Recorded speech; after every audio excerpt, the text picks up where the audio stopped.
I haven't. Yeah.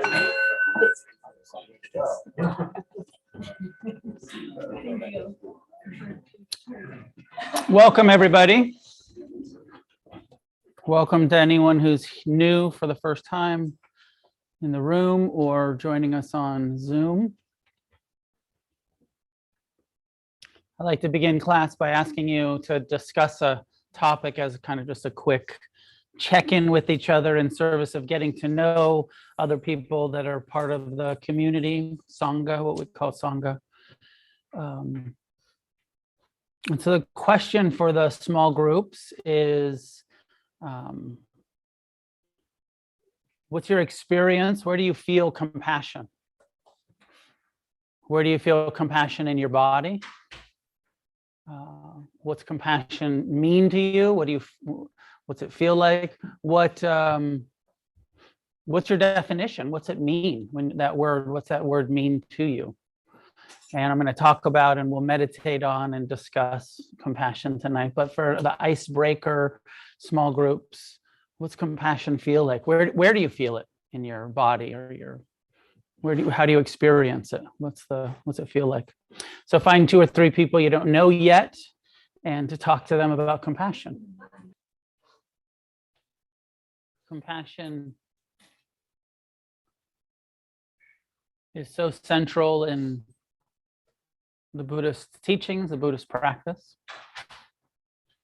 It's one of the qualities that is so rare to humans, to have true compassion for ourselves, for our own pain, and true compassion for others, including not just our loved ones. There are certain people who are easier to have compassion for than others, but to actually, the Buddha talked about the outcome of his mindful awakening, his practice, where he had compassion for all living beings. And so there's this central encouragement that if we want to be free from suffering, so much of our suffering is caused by a lack of compassion. And so if you're meditating, you're practicing the Dharma because you would like to not suffer so much, just think, we can all think about how much of our uneasiness, stress, suffering comes from aversion to unpleasant things, unpleasant thoughts and feelings and interactions and realities in the world that we live in. And the perspective is that if we can learn to respond to the unpleasant, painful realities of our own minds and bodies and emotions and situations in the world that we live in, we can learn to respond with compassion to the unpleasant things, the painful things, then you won't have to suffer about them anymore.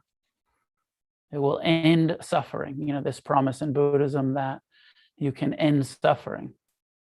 That's only true if we learn to meet unpleasantness with compassion. But it's one of the core qualities that the Buddha said, this leads against the stream. The flag I've been waving for decades now. It's an act of counter-instinctual wisdom to truly be compassionate. We're not born with compassion for our own pain. It's counter to it's not in us at birth. We don't. There's never been a baby born that knows how to meet its own pain with a tender, friendly, accepting, merciful, and compassionate response. It is a learned response. It is a wisdom response.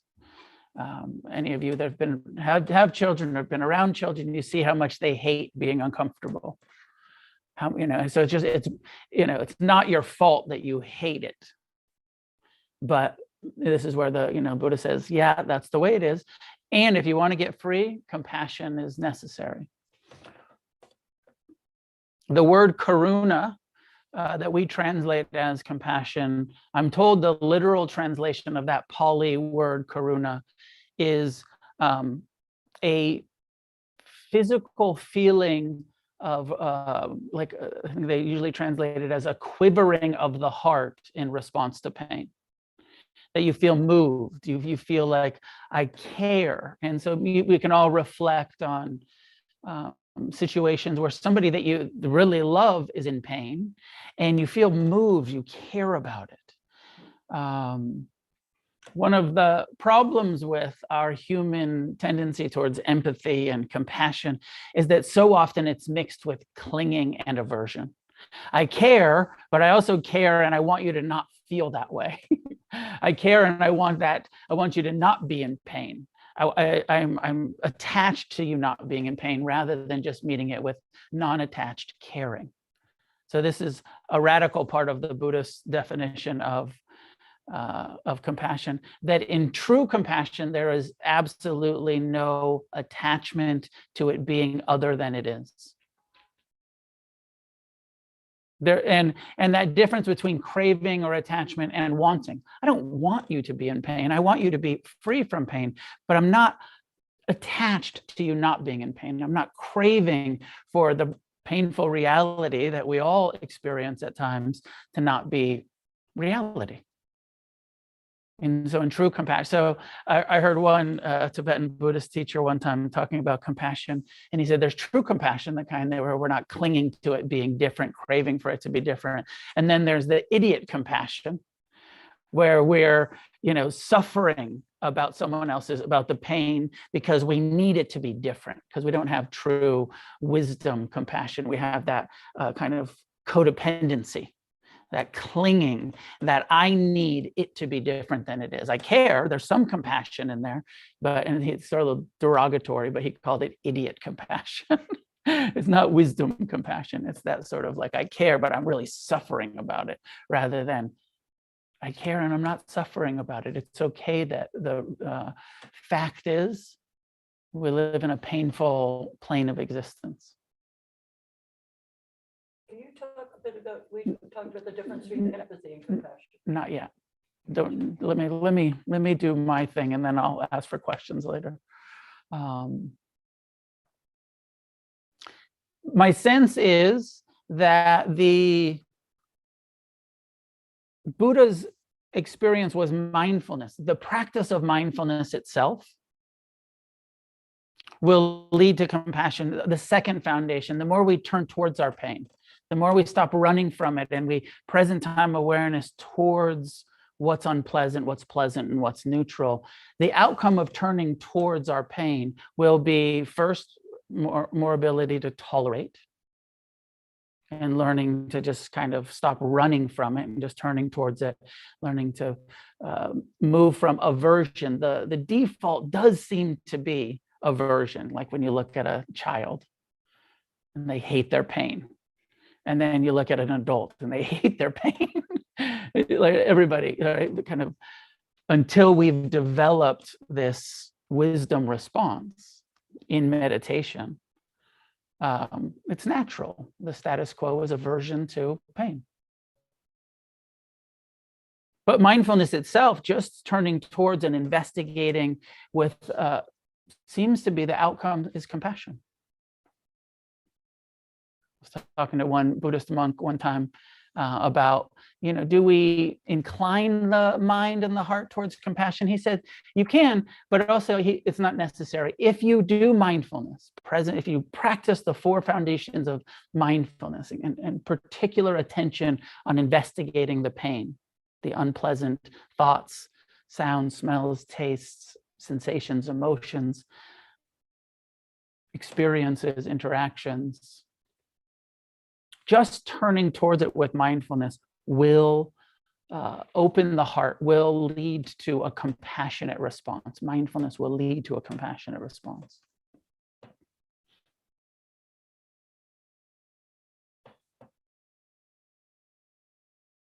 That does seem to be true. It seems to be the Buddha's teachings and the Buddha's experience. He didn't practice compassion meditation. He practiced mindfulness meditation. when he talks about what led him to liberation, he said, it was mindfulness that changed the game for me, learning to be present with what's happening. But later in his teachings, he did start to give teachings around inclining, training the mind, training the heart, using phrases, using visualizations, using ways to try to develop, kind of lean towards compassion rather than waiting for it to be the natural byproduct of your mindfulness, of the insights that arise in your mindfulness. He said, you can also do these compassion encouragements in your practice.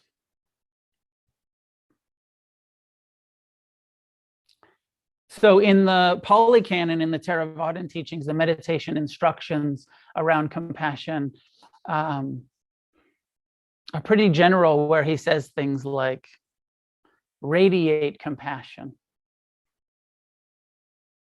And so, just that kind of like sit here and send compassion from your heart and mind to the east and to the west and to the north and to the south, above and below. It's this sort of directional, just send that intention, set that aspiration to be compassionate, and then extend it in all directions. And then in the commentaries, some phrases come in.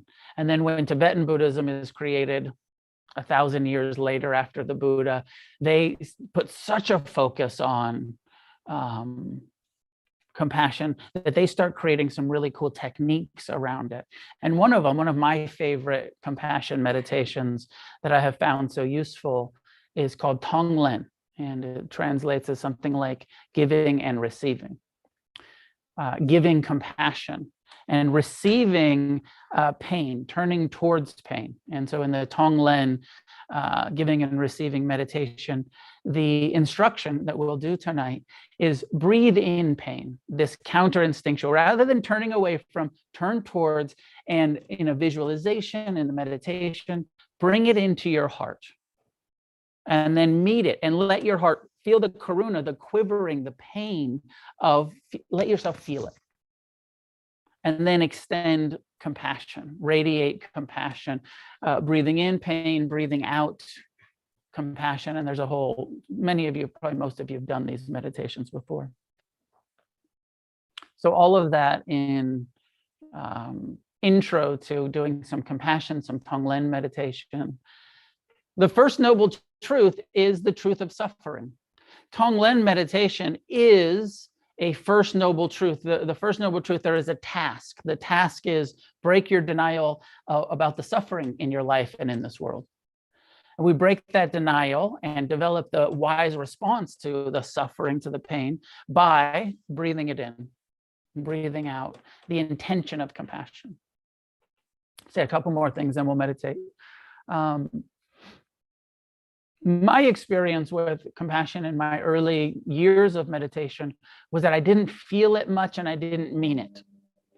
And I was given the instructions and I was like, okay, I'll do it. But when I tried to breathe out compassion towards all living beings, I was like, I'm not feeling anything other than a little kind of dysregulated, a little like, maybe louder judgments about my lack of ability to do this, and some doubt around, is this even possible? Was my early experience, but I persevered and I kept doing it. And it was for me, years into loving kindness, compassion, forgiveness practices, heart practices, that I started to be able to directly experience it and say the phrases, do the meditations with more sincerity and authenticity and direct experience of it. So if you're at a place, whether you're fairly new or even if you've been doing this for years and you're still not really feeling it, that's okay. It's part of the developmental process. Sometimes it's quite, they talk about sometimes our practices are dry, where you're just saying it. And sometimes our practices are wet, where you're feeling it. All right. And you know how that is? Like sometimes it's just like, just saying, may all beings be free from suffering. Not really meaning it. Pretty kind of just, it's what the, it's what the instructions are. So I'm saying it, but it's kind of dry recitation. Sometimes you're saying it and you're feeling quite moved and quite embodied, and maybe wet is the wrong.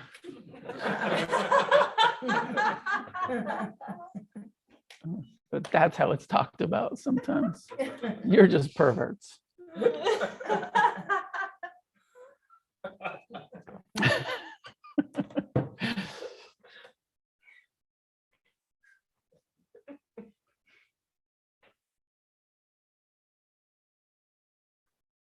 So let's meditate, and then we can discuss the differences between empathy and compassion and pity and afterwards.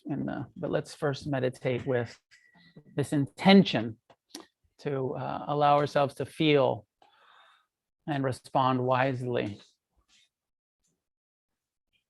So finding a way to sit upright, relaxed, in a stable posture that you feel that you could maintain with relative stillness.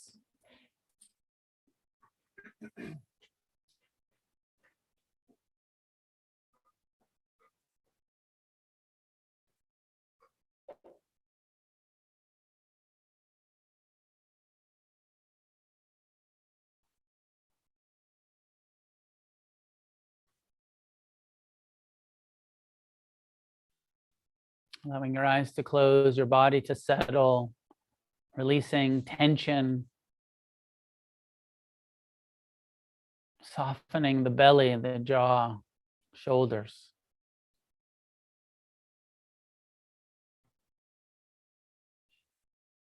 And imagine that you could breathe into your heart center, right to the sternum,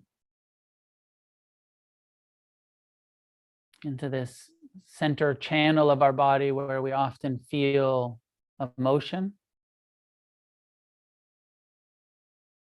joy and sorrow, love and hatred.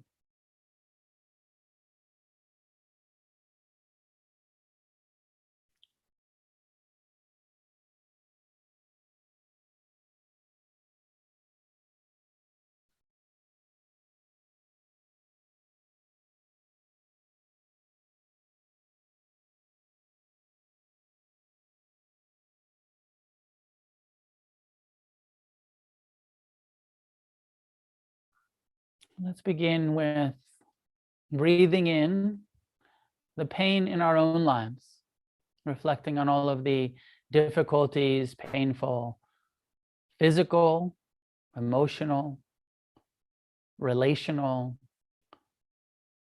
the pain of living in this world of confusion and ignorance and war, oppression.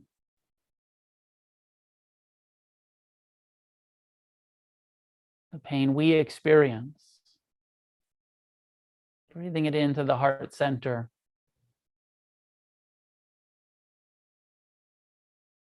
And breathing out the intention to meet the pain in our lives with compassion, with friendliness, with mercy.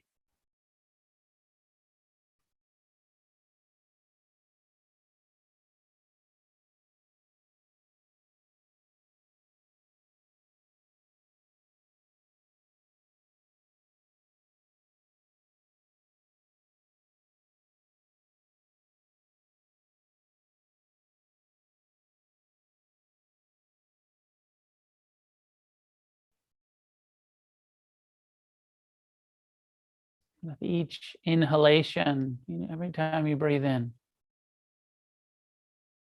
breathing in the pain, the unpleasantness, the difficulties.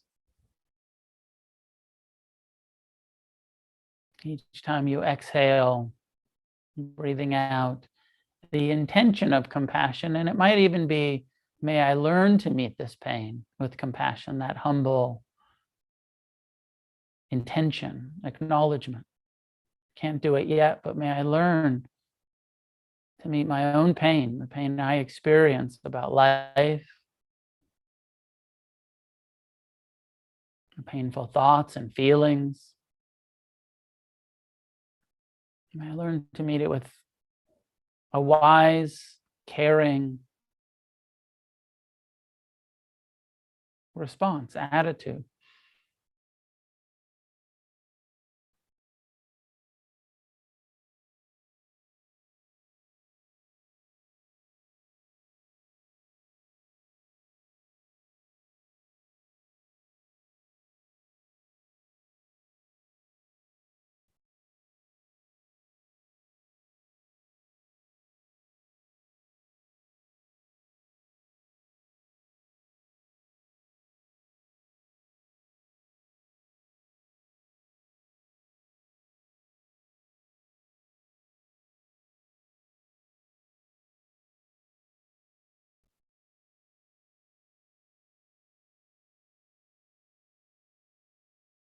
In the traditional Tibetan Buddhist meditation instructions, they add a quality of visualizing the in-breath, breathing in the pain, the suffering, as a dark cloud that you're breathing in, like a smoke that is hot. And you breathe it in, almost letting it feel that the pain, the burning of the pain, the suffering in the world. The pain, the suffering in your life.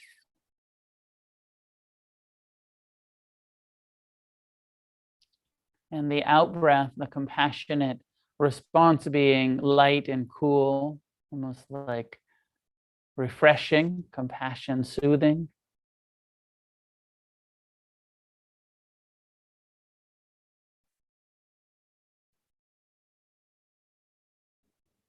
Pain burns, compassion soothes.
And in this practice, you can get specific. What are some of the difficult, painful, repetitive experiences that you tend to meet with aversion? Like the tendency of our mind to compare, to feel jealousy, to feel loneliness, to feel anger, resentment.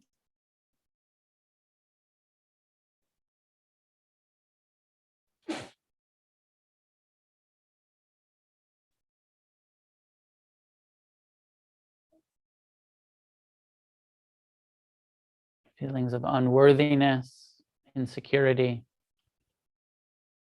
all of those painful mental, emotional tendencies. Breathe them into the heart. Feel how they burn us. Breathe out the intention of meeting the judging mind with compassion. That critical inner voice.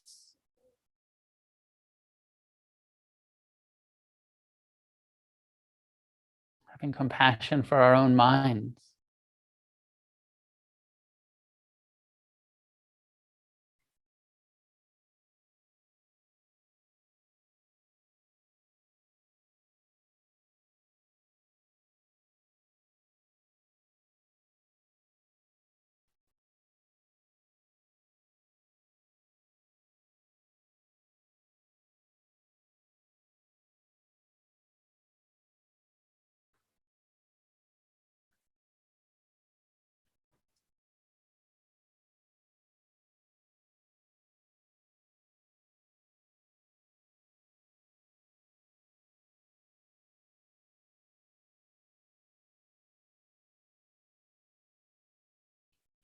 as well as for the body, any physical injuries, illnesses,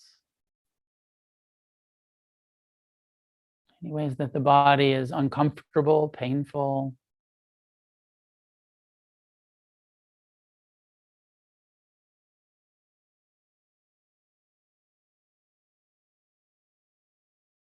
Tendencies towards anxiety, depression. Breathe it all in.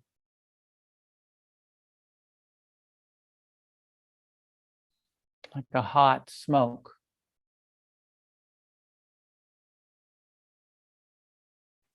Breathe it out.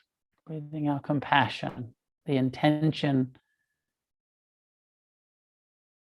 to meet it with kindness, with care.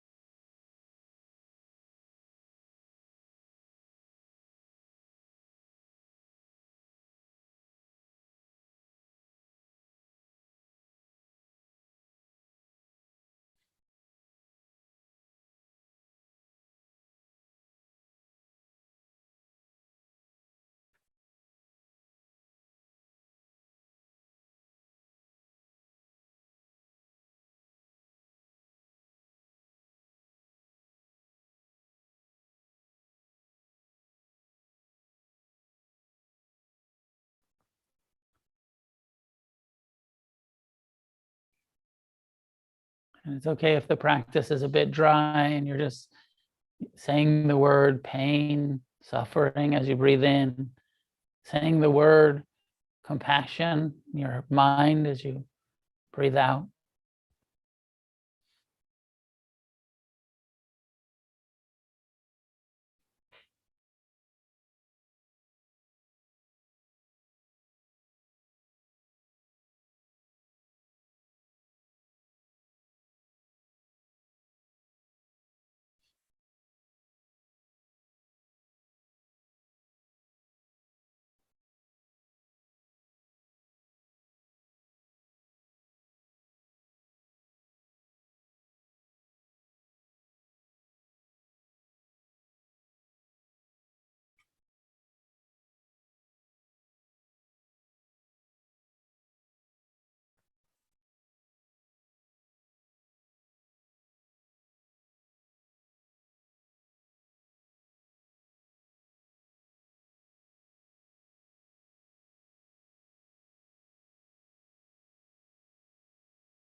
And beginning to expand to include others in your practice, starting first with the people that you care about.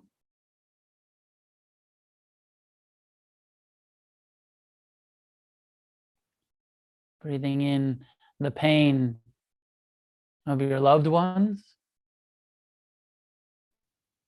Breathing out, extending compassion, non-attached caring to the pain that your friends, your family, your parents, your children, your partners.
expanding beyond the easy to love people to the Sangha. Think about the people that you were in the small groups with, the people gathered here tonight.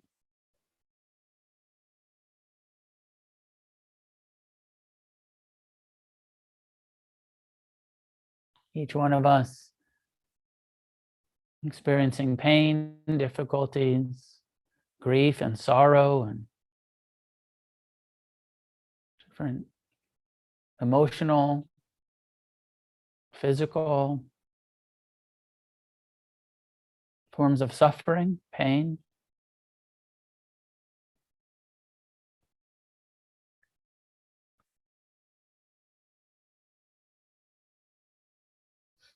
And breathing in each other's pain and breathing out compassion to each other.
and expanding outward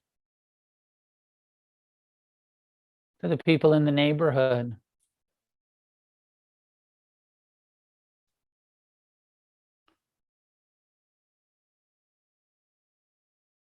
People in the city, people in the state.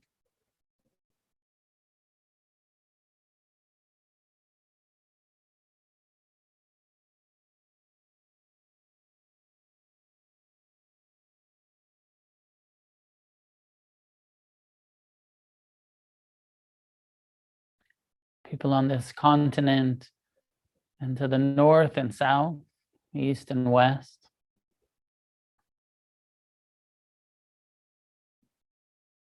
Till we expand this intention towards all living beings, not just humans, but all of the animals,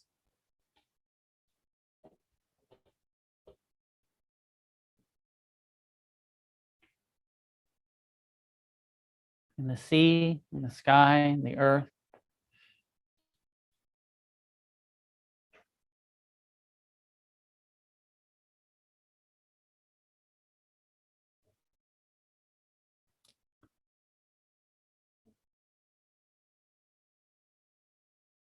Those in war zones,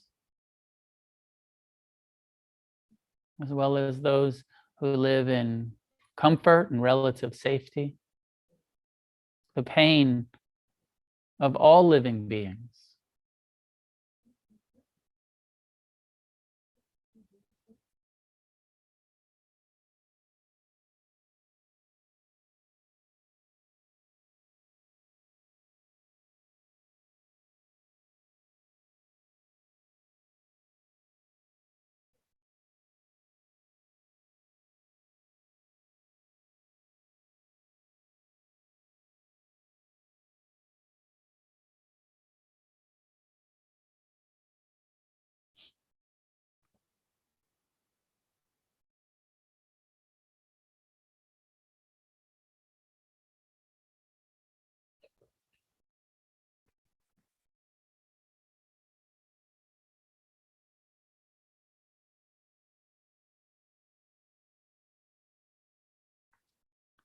Visualizing, breathing in the sorrow of the whole world into your heart center. Breathing out compassion towards all living beings, towards all of the sorrow in the world.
For the last couple minutes, just coming back to your body, sitting here, bringing mindfulness to any unpleasant sensations that have been created by sitting still. Real-time opportunity to turn towards pain, unpleasant sensation. Breathing into it, softening around it. Breathing compassion towards that sensation in your knee or your butt or your back.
Maybe reflecting a little bit on what just happened in your experience and where you're currently at, where we're currently at with this process of trying to become more wise in our response, to develop this wise, compassionate response. And depending on how long you've been practicing, reflecting on kind of where you were when you started, and hopefully over the years, you start to see some progress, even if it's incremental, even if it's just a little bit at a time. And my sense is that the first step towards compassion is just becoming more tolerant. Like I said before, the default is intolerant reactivity, aversion to pain. And even, I say this all the time, just learning to sit still, learning to meditate, learning to sit here and feel uncomfortable sometimes, feel restless or bored or whatever happens, and just tolerate it. And as we do that more and more and more and get good at just sitting still, it's in the direction of compassion. I think it starts with tolerance. And, over here, there's maybe the default, which is intolerance, aversion. And then over here, compassion, they're kind of, and it's not like we start meditating and all of a sudden we're compassionate just since we intellectually know that's the goal, that's the right thing to do, that's the wise response. And you read the book and you heard the talk and you have some, it makes sense. And you're like, yeah, compassion, that's the answer. But then the reality is, but I'm still over here and I fucking hate being uncomfortable. I'm still in that usually reactive, aversive place. And then but then the more we sit, the more we turn towards it, we start to increase, we start to move in the direction of compassion.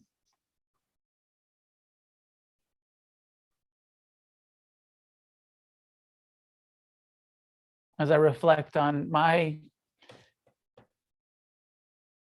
evolution with it, process, I felt like in the beginning I would meditate and just kind of sit here and hate it. Hate being uncomfortable and feel anxious and feel, you know, aversion to sitting, but I would do it. And it was unpleasant, and I would do it because it was like, I knew there was some hope in it, and there was moments of some relief in it, but there was, you know, it was kind of my relationship to pain was an aversive relationship. I wasn't good at being uncomfortable. I spent all of those years medicating with drugs and booze and, you know, just avoiding and then got sober and started meditating and was like, fuck, I don't know how to be uncomfortable. This sucks. I don't want to feel this at all. But that willingness to just be, I'm going to sit here and feel it.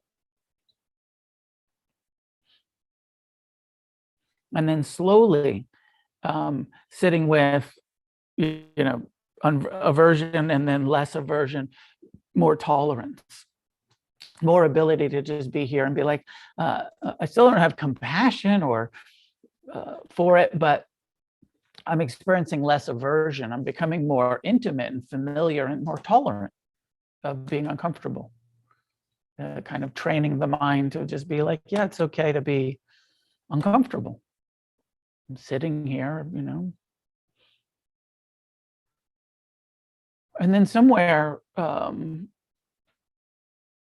there's I like this term. I don't know if it's how much it's used in traditional Buddhist, but the term and the experience of mercy.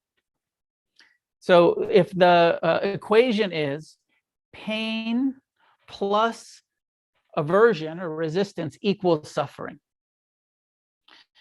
pain met with compassion, no suffering.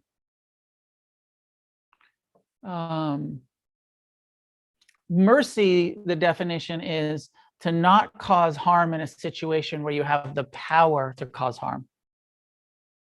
And so in some ways, what Buddhism is teaching us is how powerful our response to what's happening is. That with long-term meditative training, we have the power, we have the ability to meet pleasure with non-attachment. We have the power, the ability to meet pain with compassion. We have this, how we respond, we have some serious choice.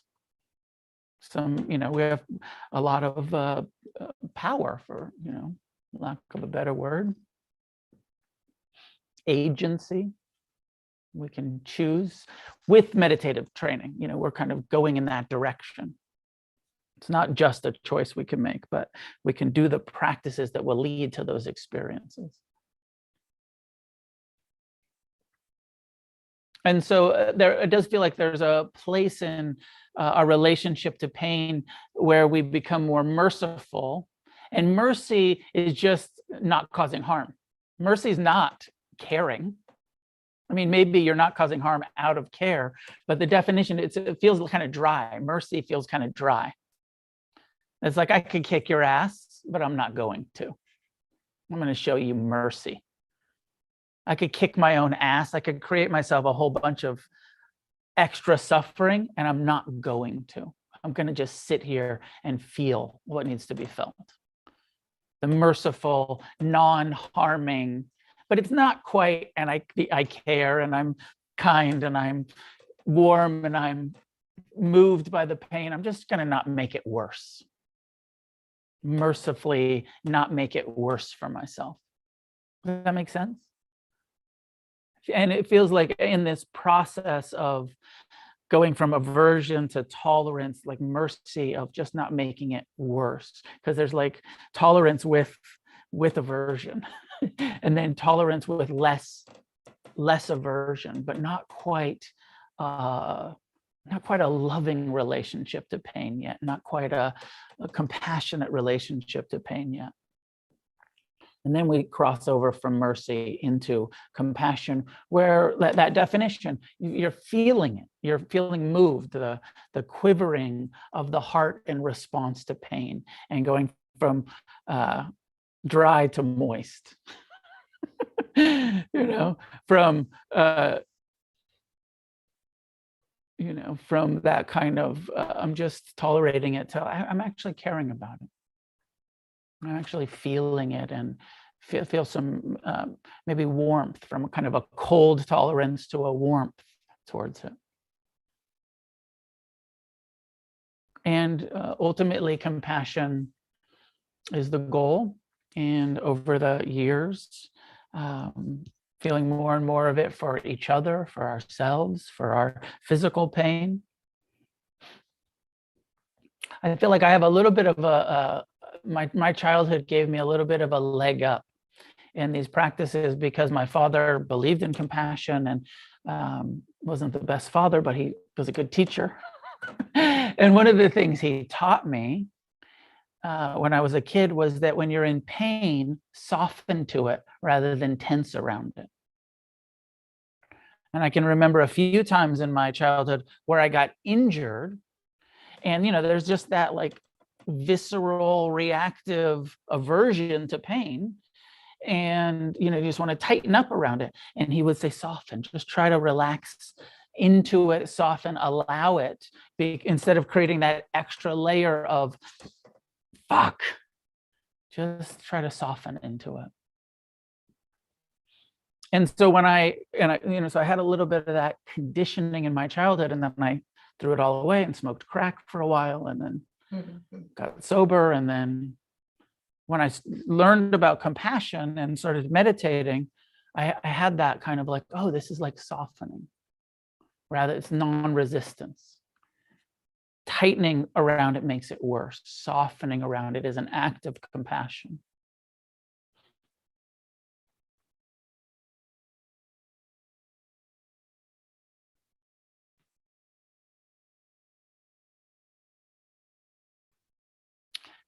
I don't know exactly the definition differences between empathy, pity, and compassion, but there's something like, I don't know what the dictionary definition differences are, but my sense, and I could be wrong, but my sense is that empathy is like a feeling of, that must be really hard for you. I'm kind of understanding that somebody's going through something, and that must be really hard for you. And I kind of can empathize with like, but it's not quite feeling that movement in our heart where that compassion is. Now, I feel like often I probably use the terms interchangeably a lot, Judy, because I feel like in order to really empathize, you probably have some compassion for the person that you're empathizing with. There's a Western definition of compassion that's something like feeling with. And that if you're compassionate, you're feeling their pain.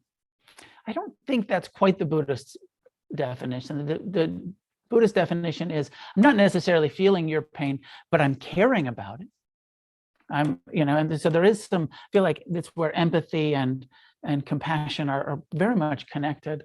And I guess pity, not that that was part of it, but it's one of the other terms that is a little bit more top down. It feels like pity is like a little sort of like, I feel sorry for you, looking down on, but maybe not. Maybe pity and empathy are pretty. It's kind of, I can't, I'm sorry you're going through that, because I care, at least some. And the really radical thing about this teaching is the non-attachment piece. Because our compassion, our natural caring and empathy and all of it, especially when there's friendliness and love and connection, is that of course we're attached to each other. And this perspective that says true compassion has no clinging. No attachment. It's just caring without needing the pain to stop.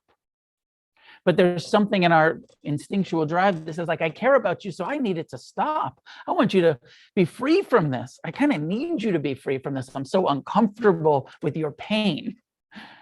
And and because I care, rather than that understanding of like, of course you're in pain sometimes. It's okay for you to be in pain sometimes. It's natural, it's normal, it's ultimately unavoidable. And that the true, this is where kind of compassion starts to mix with equanimity, that true wisdom understanding of like, your happiness or unhappiness is not about my wishes for you to be free from pain. It's about your relationship to your pain. In all of our relationships, does that make sense? No matter how much compassion, how much I care about you, that wisdom understanding that we call equanimity, that really knows everyone's happiness or unhappiness, it's not about the pain. It's about how we're responding to the pain, because pain is unavoidable. There is no way to live in this kind of form with a nervous system, with a heart and a mind, without experiencing pain. So ultimately, when it comes to those unavoidable, natural, human, painful experiences, equanimity balances the compassion with the understanding everyone's responsible for their own happiness. My compassion for you is my wise response, but it's not going to change your relationship to pain. You have to do that yourself. And I'll support and I'll encourage and I'll try to inspire you to do that. And I'll try to model it. Each one of us trying to model like it's actually possible to become more tolerant, more merciful, more compassionate. And hopefully that kind of spreads to, others. And they say like, wow, you're a lot, you're less of an asshole than you used to be. You're more kind, more friendly, more compassionate. And how'd you get there? Oh, meditation. And, these practices that lead to that transformation in our relationship to pain.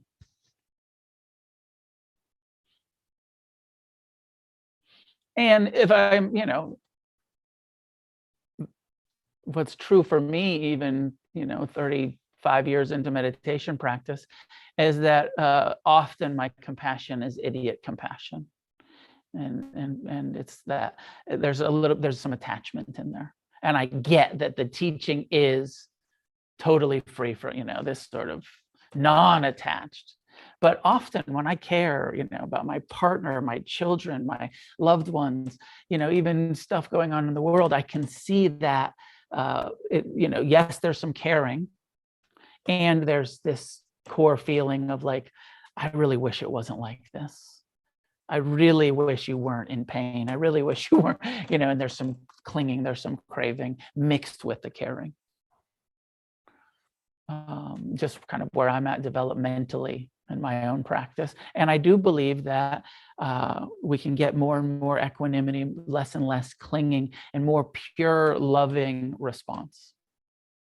And I see that in some of my teachers. I see how they're able to do that in a way where they're not attached to people not being in pain, not attached to the world, not being the way it is. Real acceptance of the way the world is, with compassion, with caring, with willingness to work for a positive change. We don't want to take the equanimity and the non-attachment around compassion and then become complacent and then become inactive and ineffective and not engaged, right? Still totally engaged, willing to. Some of the monks in Thailand go as far as to like ordain trees in order to stop deforestation, out of compassion for the planet, out of compassion for, they're like these environmental activists out there putting Buddhist robes on old growth forests, because it's the only way that the villagers won't chop it down, because it's, it's worth too much money. And, in I'm talking about in Thailand, where like 99% of the country got deforested because of the hardwoods, and they just harvested all of it. And so then the monks are out there out of, kind of with non-attachment, but with also caring and be like, what can we do? How can we help? How can we protect some of these forests and replanting and all of that when, in the environmental realm?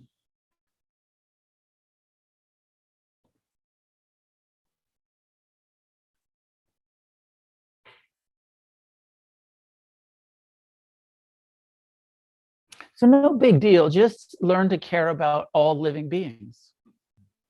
Only if you don't want to suffer. And from the inside out. From the, and we have to, so many people report easier to care about others, easier to have compassion for other people, not so easy to do it for our own minds that we have to live with. And again, first noble truth, it's just painful to exist.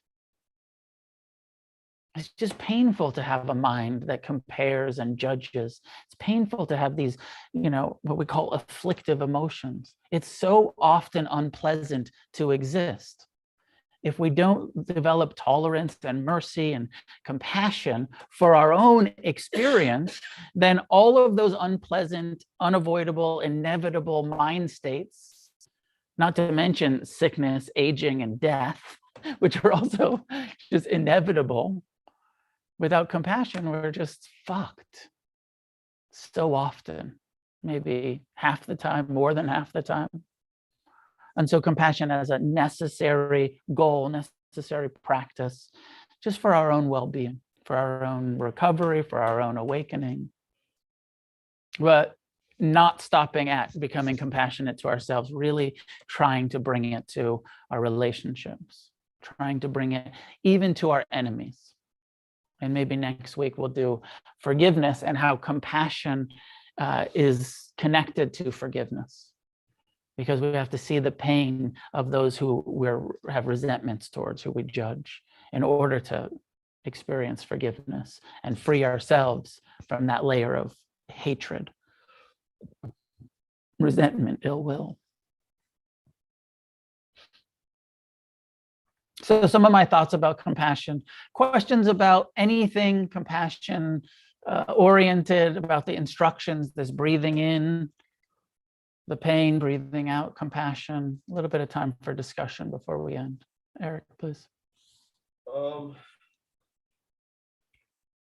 There's a couple of things. So you mentioned like your understanding of empathy, that it's just caring for someone but not emotionally attached to it. And then you mentioned compassion, and the true definition of compassion in the Buddhist way is non-attachment. So it sounds like the true definition is actually would be empathy, right? In a sense, yeah. And in our group, we were discussing, I'm still like really confused about being compassionate to my own emotions, you know what I'm saying? Because is it like things are just how they are, in my life, and I'm not beating myself up over it and dragging my own self through the mud, And then as well, I'm curious, is suffering sounds like such a harsh word, you know what I mean? It's like, I feel like if I'm going through something and I'm like attached to it, even if I'm attached to it and I'm like, I'm suffering over this, then it increases the suffering. So yeah. I kind of have an aversion to it. I've been using the word, this is a difficult situation, but I'm not suffering. Yeah. So just your thoughts on all that.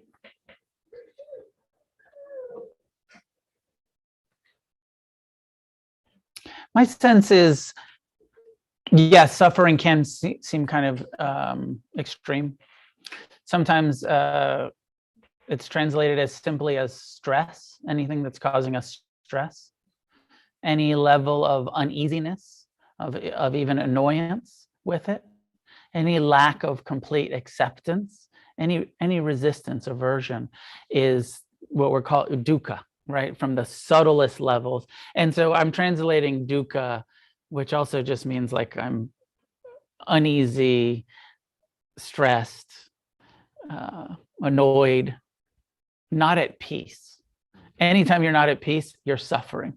And I know it sounds like suffering is intense, but some of the experiences of dukkha, of the first noble truth, aren't that intense. But it's the lack of peace with what is. Does that make sense? And so when I say suffering, I don't always mean like extreme, just like not being happy, not meeting the, unpleasant, challenging, difficult thing with a level of acceptance and wisdom that doesn't stress us out about it. Just being like, yeah, this is unpleasant, but I'm okay with it. I can tolerate it. I can care about it. Again, I don't really, I'm not great with the specifics around the difference between empathy and compassion. I have some sense that like sometimes empathy is kind of like, that sucks for you. That must really suck for you.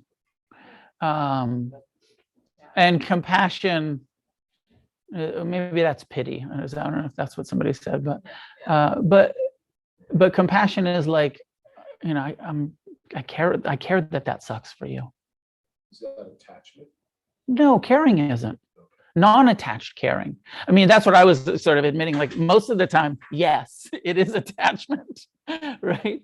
That I care that sucks for you, and I want it to, I need it to change. That difference between wanting and needing, and I'm kind of clinging to it being different. I'm not really in acceptance that sucks for me or for you or for our kids or the world.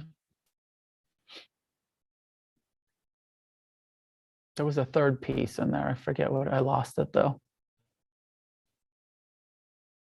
Empathy. Anyways, good enough. Anybody at home has a thought, a question, you can just raise your hand in the reactions tab. Was there another hand in the room? Please. I suppose I guess I think a lot more about focus a lot more on compassion for others, but in our group we're talking about compassion for ourselves, and I was like, my kind of gut reaction to that is there's not really a lack of people caring about themselves. That doesn't seem like to be a huge issue, but probably is the way that you attach to it, that it's always got some sort of clinging aversion. Like if I feel some pain, I'm never like, oh, fuck that guy, he's just feeling pain. I'm like, dude, this is my pain right now. I care about that. But then my gut reaction is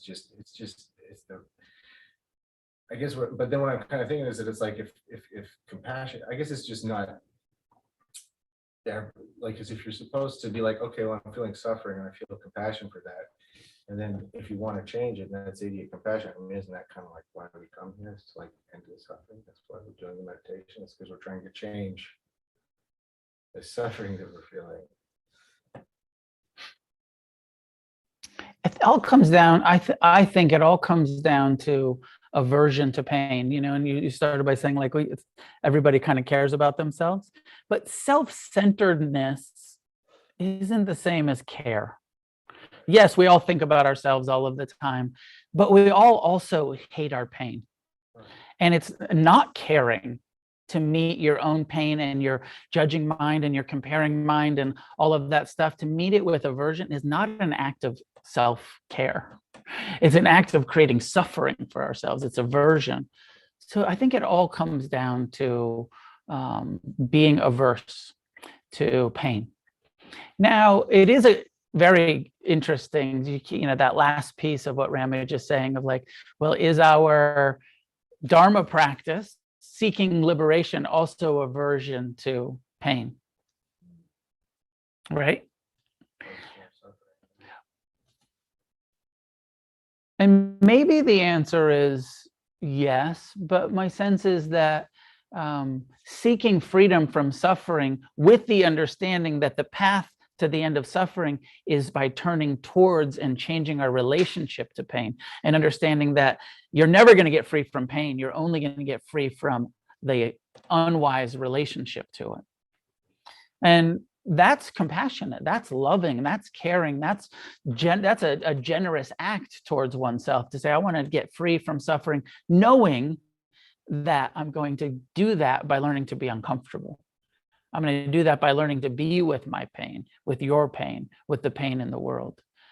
If you have an idea that you're going to end, you want to be free from pain, and that if you get free from, that you won't experience the pain and that the world won't be so fucked up, then, you're going to be very disappointed because it's just it's not how it works. Craving gets such a bad rap, and there's a word in Pali that usually has a negative connotation, and it's chanda, and it means like desire, or craving or lust. But there's a couple places in the Buddha's teaching where he talks about Dhamma chanda. Dhamma as in the Dharma, the truth, seeking reality.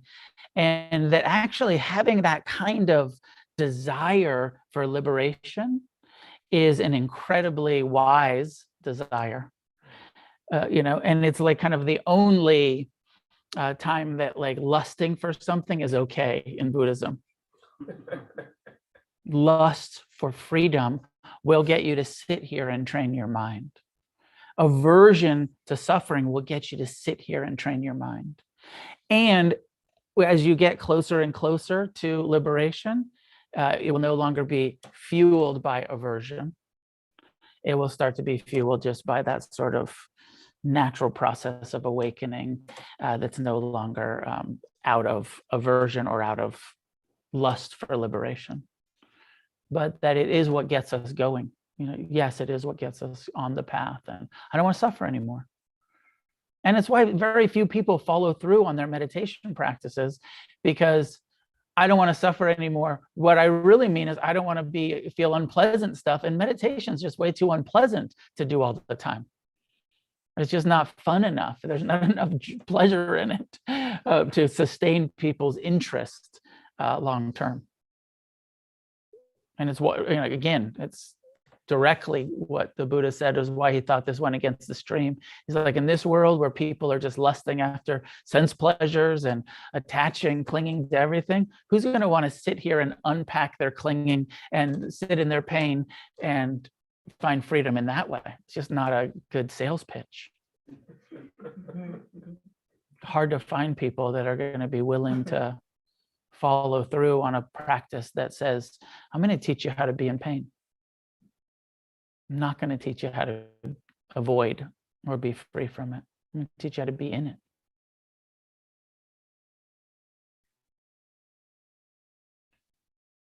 Maybe the last thing that I'll say is, sometimes when I'm talking about compassion, I forget to say, of course, this is only for the unavoidable pains. Buddhism's not masochism.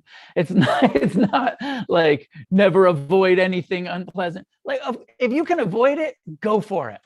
If it's avoidable and there's something that you can do to not feel, that pain. If there's something that you can do when somebody else is in pain where you can help them alleviate it, don't just be like that. Oh, I'm a detached Buddhist. I'm just compassionate, it's like, no, there's a fucking, I'm wounded, patch me up. Like when your friend is wounded and you're like, oh, I can patch that up. That's the compassionate thing to do. Don't get so non-attached in your compassion that you're not helping, that you're not engaged. And don't get so, committed to developing compassion that you're, not avoiding the avoidable pains of existence. It's just the unavoidable ones that we have to accept, like having a brain. Patty, Washko, final word. Well, I have found my way of dealing with this injury so far for the last 2 weeks and anticipating 4 more. And aside from having compassion for for it and dealing with it that way is to watch a lot of TV. I mean, I just don't have anything else to do. So I'm catching up on Netflix. It's like COVID again. I feel like avoidance and distraction can have its place, especially with like a chronic pain that you're in. And personally, I'm a big fan of entertainment and, listening to music and watching shows and not getting so kind of Buddhist that like, I just turn towards my pain all day, every day. No way. Can't do it. Absolutely. There's a place for like, I'm injured and I'm laid up and I'm watching a lot of television and I'm trying to be as tolerant towards this unpleasantness of loss of mobility and all of the things that this is my mom, if anybody doesn't know, who broke her leg. So yeah, of course, you can win Netflix. Just my 2 cents. Yeah. Thank you. We'll leave it there. It's an ad for Netflix. Sponsored by.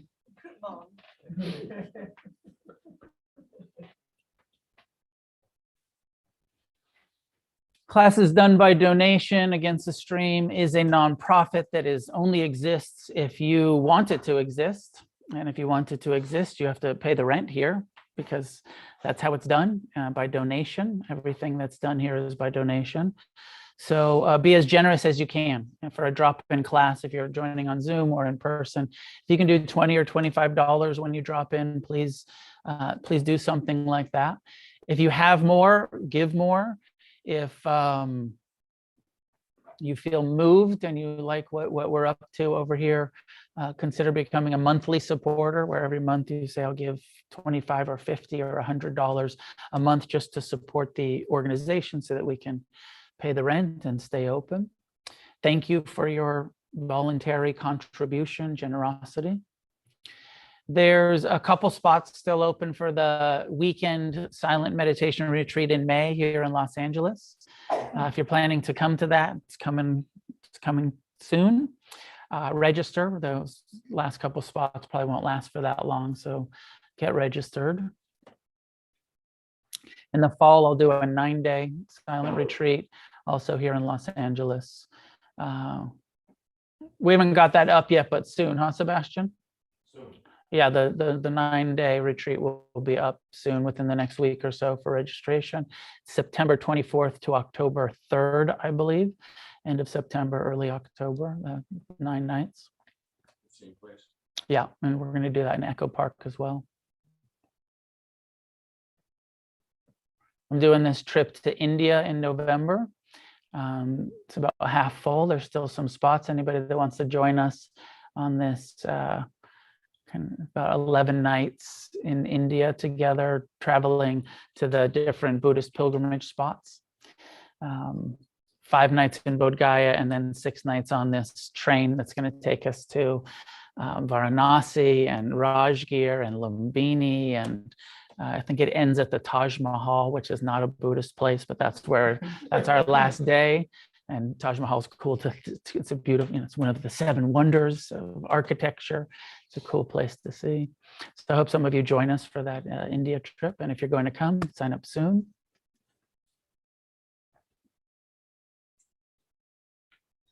I think that's all I got. We have some new sweatshirts if you haven't seen them, new Against the Stream with Sebastian's Lowrider on the back. So check that out. And offering merit outward in all directions. May each one of us become more and more truly compassionate, wise. Together, may we create a positive change on this planet.